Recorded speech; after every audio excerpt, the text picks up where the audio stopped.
દલિત સમાજના યુવાનો સારા કપડાં પહેરે, સારી ગાડીઓ, સારા વાહનો લાવે, સારી રીતે રહેતા જીવતા હોય તો ગામના અમુક જાતિવાદી તત્વોને સહન થતું નથી। હાલ 21મી સદી ચાલી રહી છે। આપણે દરેક ક્ષેત્રે વિકાસ કરી રહ્યા છીએ, મોડર્ન સોસાયટી કહેવાઈ રહી છે, પરંતુ જ્યારે વાત જાતિવાદની આવે છે, અલગ અલગ સમાજની આવે છે, ત્યારે એ દલિત સમાજ હંમેશાથી એ ભેદભાવ જોતો આવ્યો છે, અનુભવતો આવ્યો છે કે દલિત સમાજને હંમેશાથી પછડાયેલી જાતિ જ માનવામાં આવતી હોય છે, અશુભ જાતિ માનવામાં આવતી હોય છે, અને એ વિચારસરણી એટલા હદથી વધુ ઘર કરી ગઈ છે કે જ્યારે કોઈ પણ વ્યક્તિ આવે તો તેને પૂછવામાં આવે કે તું દલિત સમાજમાંથી તો નથી આવતો ને, એટલી રૂઢિચુસ્ત માનસિકતા હજુ પણ જોવા મળતી હોય છે।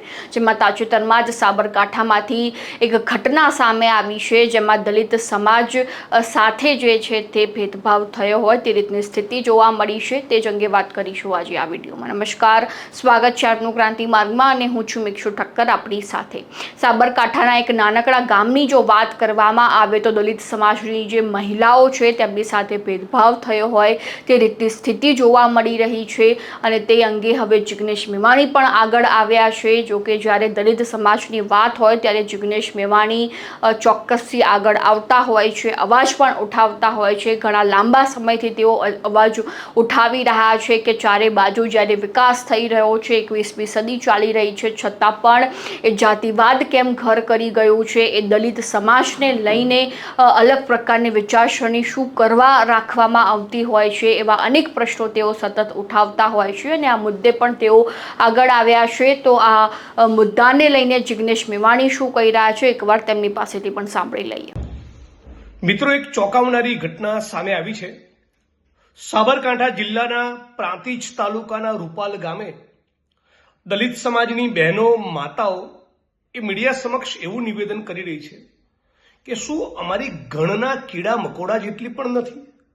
એટલું ખરાબ ભેદભાવ ભર્યું વર્તન ગામમાં અમારી સાથે કરવામાં આવે છે। ગામમાં કોઈ સારો ખોટો પ્રસંગ હોય ત્યાં દલિતો સાથે ડિસ્ક્રિમિનેશન, ભેદભાવ થાય।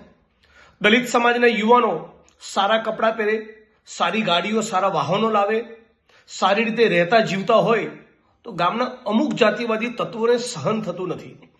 આના કારણે દલિત સમાજ સાથે થયેલા અત્યાચાર, અન્યાય અને ભેદભાવની અગાઉ ભૂતકાળમાં એક નહીં, બે નહીં, 5 નહીં, 7 ઘટનાઓ બની છતાં પોલીસ પ્રશાસન, રાજ્યની સરકાર, રાજ્યના ગૃહ વિભાગ અને સમાજ કલ્યાણ વિભાગ દ્વારા કોઈ જ કોન્ક્રીટ એક્શન નહીં લેવાના કારણે એફઆઈઆરની ફોર્મેલિટી કરી દે, પછી કેસ કયા તબક્કે પડ્યો છે, એમાં પીડિતને ન્યાય મળ્યો કે નહીં, ગામમાં સાચા અર્થમાં સર્વ સમાજની એકતા સ્થાપિત થઈ કે નહીં, આ જોવાની કશી જ દરકાર નહીં કરી। એના કારણે આ પ્રાંતિજ તાલુકાના રૂપાલ ગામના બહેનો, વડીલો, યુવાનો બધા જ એ ગામ ત્યજી દેવા, ગામ છોડીને હિજરત કરવા માટે મજબૂર બન્યા છે।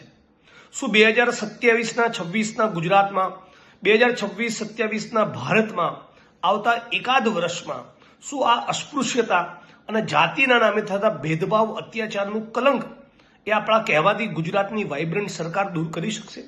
શું સમાજ તરીકે આ જ ગામની પડખે દલિત સમાજ સિવાયના પણ લોકો, ન્યાયના હિતમાં, સમાનતામાં માનનારા, બંધારણમાં માનનારા લોકો આ ગામમાં જઈને સામાજિક એકતા સ્થપાય, ભોગ બનનાર દલિતોને ન્યાય બને, આટલું કરશે?